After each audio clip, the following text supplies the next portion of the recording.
During this around 15-minute presentation, I plan to explain why lowering our vibrations is so key to health and well-being. Despite a plethora of social media postings and even books written recommending that we should all be raising our vibrations, as a statement that's actually pretty misleading. So during this presentation, I hope to be able to explain, firstly, exactly what I mean by that, and also explaining how and why sound therapy can be so effective with this in mind. Sound healing is the key to unlocking and accessing our own creative and healing resources.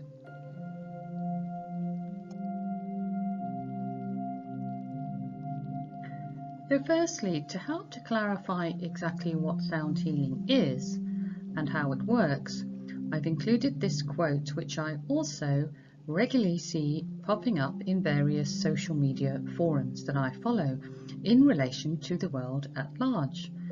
But if we change the word universe to self, the very same principles apply. It's referring to the law of vibration, which states that everything in the universe, including ourselves, is vibrating at one speed or another. Here are a few examples of the bodily frequencies and vibrations that we're perhaps more familiar with in terms of systems operating within certain set rates or parameters. But our bodies also vibrate at a cellular level. Everything within us, all of our tissues, cells, organs, emotions and thought patterns have their own electromagnetic fields, as do allergens, viruses and bacteria. Science has confirmed that we as individuals are a composite of frequencies and vibrations. These vibrations continue beyond our physical bodies and are connected by an energy field, just like the electromagnetic field that surrounds the planet Earth. For most of us, the environment that we live in causes our bodies to become out of tune to some degree. Many of our reactions to things in our environment are innate and automatic, and that's because of the autonomic nervous system, which governs our automatic responses and is largely responsible for creating changes to our personal frequency and vibration. Most people are familiar with the fight or flight response and are only too aware of the unpleasant effects, such as an increased heart rate experience, for example, in response to certain people, places and things in their environments. But the autonomic nervous system in fact has two separate branches or divisions, which involve both the fight or flight response, but also the division referred to as the rest and digest branch. The rest and digest division of the autonomic nervous system governs self-healing, rest and repair mechanisms within the body, and it's the rest and digest healing aspects of the autonomic nervous system that sound healing helps to trigger and facilitate. Every time we experience physical or psychological trauma, even in the form of low-level chronic stress, it's the sympathetic branch of the autonomic nervous system that becomes triggered or activated, and studies have shown that the effects are cumulative. When the sympathetic nervous system is activated, the rest and digest aspects of the ANS is automatically switched off. In extreme cases, we can become severely sympathetic dominant, meaning that we are operating mainly in this mode, which was only designed to become activated to help us to deal with crisis events or situations. And our rest and digest tone can in these instances become weakened due to underuse. This situation would describe a person in sympathetic overdrive.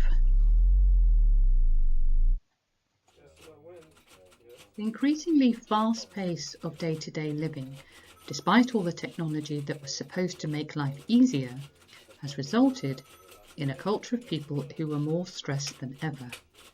We live and operate in a culture that actually promotes sympathetic dominance, so to some degree, as a society, we are resonating in sympathetic dominance. Though both aspects of our autonomic nervous system are automatic, it seems that perhaps the sympathetic fight or flight division is a little more automatic than the rest and digest aspects of the autonomic nervous system. Most people can quite easily experience physiological stress just by thinking about something, but it takes a little more effort and focus to be able to relax through conscious thought alone. It seems that we've been designed to be sympathetic dominant to some degree, and our fast-paced environment is somewhat of a reflection of how we are as individuals. We are also designed to remember negative events in more detail than positive events, and this is to help ensure that we don't repeat the same mistakes again. Though this may have served us well during our hunter-gatherer years, in our current culture of information overload, this bias lends itself to worry and stress. Sound healing helps to hack the system by facilitating balance within these systems, restoring our natural resonant frequency to one that is more balanced and in a way that is, in most cases, much more effective than traditional relaxation techniques such as meditation.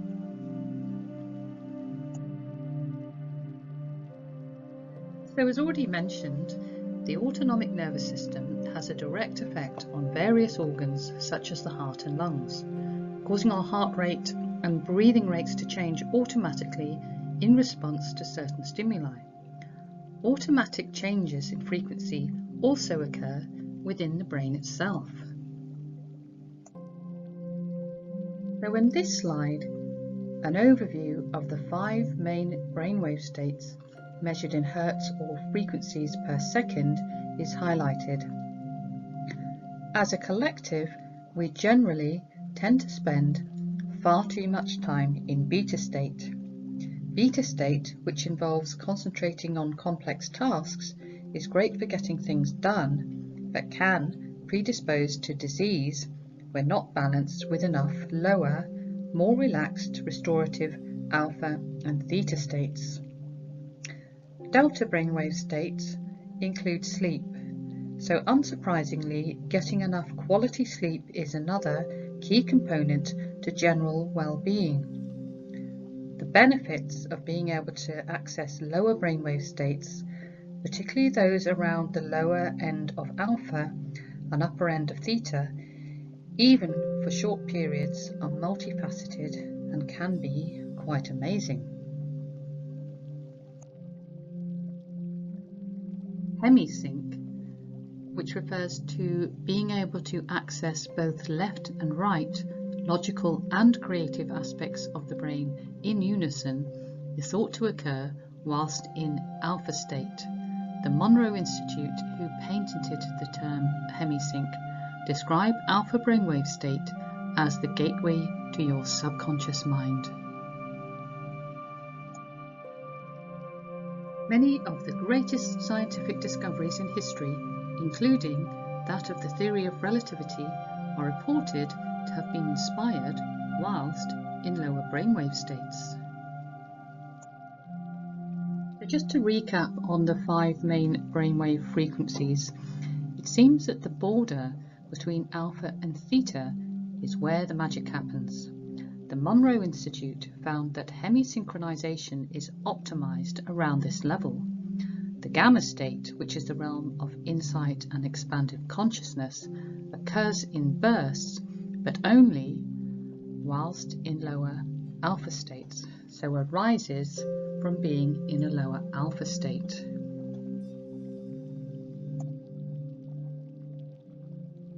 So the magic number in terms of frequency in relation to accessing our highest potential and self-healing appears to be around 8 Hertz.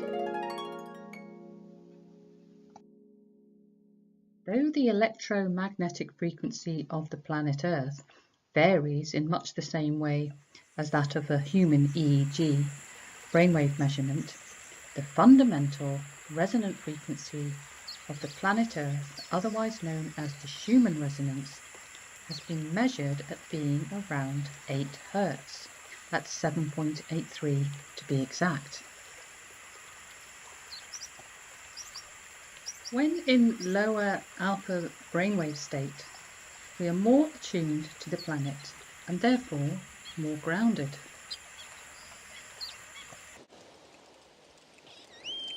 Interestingly, the subaudible sonic tones emitted by dolphins is also 8 Hertz, which may go a long way in explaining why being around them, even for short periods, has been shown to have such healing benefits. Sound therapy aims to hack the system in 3 main ways: through sympathetic resonance, brainwave entrainment, and frequency following response. Sympathetic resonance refers to the phenomenon that occurs when a stronger vibration of one object causes the vibration in another to synchronize, especially when already fairly closely matched. The strong vibrations emitted from sound healing instruments are used to facilitate sympathetic resonance in this way. The complex overtones and organic nature of the Tibetan bowl sounds and vibrations make them ideal instruments for use in facilitating resonance within. In the same way that there are 7 main colours in the visible light spectrum, 7 main notes and tones have been attributed to the 7 main energy centres, otherwise known as the chakras, within our electromagnetic field. Using a harmonic spectrum in the same octave can help to facilitate balance. Just like our physical bodies, imbalances within one energy centre is often compensated by another. Our electromagnetic field is believed to contain all of our stored memories, and trauma of any kind can cause these energy centres to resonate in a state of either depletion or excess. Sound therapy aims to bypass conscious awareness and restore balance directly within the energy field.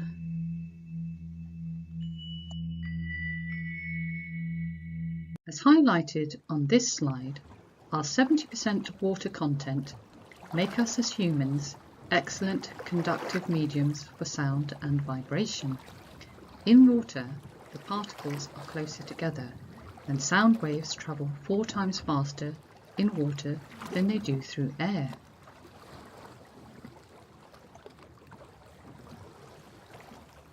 Brainwave entrainment. Brainwave entrainment, or brain training, can be used to lower brainwave frequencies to rates that are slower and within alpha-theta rest and digest realms. Going back to the brainwave frequencies, which are measured in Hertz in the same way as sound is measured, the slower brainwave states in terms of sound are below human levels of hearing, so are subaudible.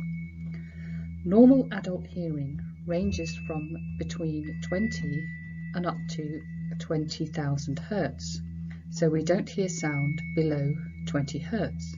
But brainwave entrainment is a method that can be used to trick the brain into perceiving lower Hertz sounds. This involves use of a binaural beat. A binaural beat is the sound that is heard when 2 very similar frequencies are applied to each ear. Because the sounds are similar, the brain is unable to process the 2 sounds at the same time, so a third beat is created. This sound is the difference or differential between the 2 frequencies. If one frequency is 200 Hz and the other is 208 Hz, for example, then a pulsing beat of 8 Hertz will be heard.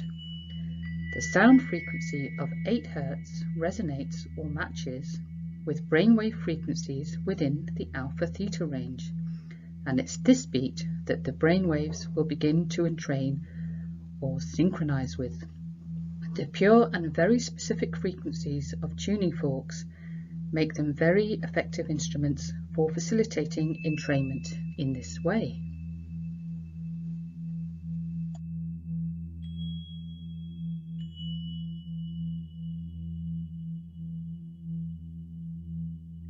Harmonic intervals and various combinations of intervals can also be used to facilitate a number of healing benefits, as highlighted on this slide.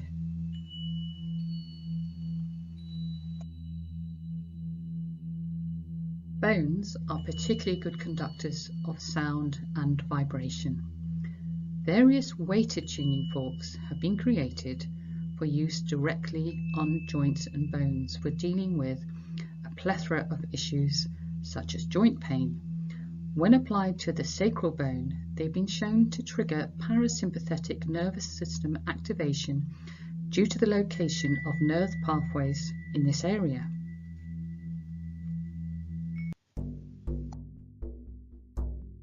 Frequency following response refers to the brain's natural tendency to synchronize with a beat pattern, especially when the beat is repetitive and sustained.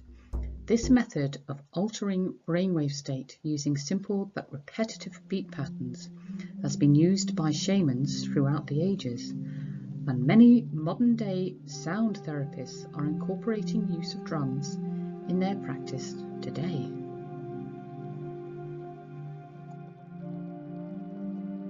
The vast array and complex overtones contained within the gong sound are too complex for our brains to process, so tend to have the effect of switching the conscious part of the brain off, allowing us to quickly access deeper levels of consciousness and lower brainwave states at a much faster rate than traditional relaxation techniques.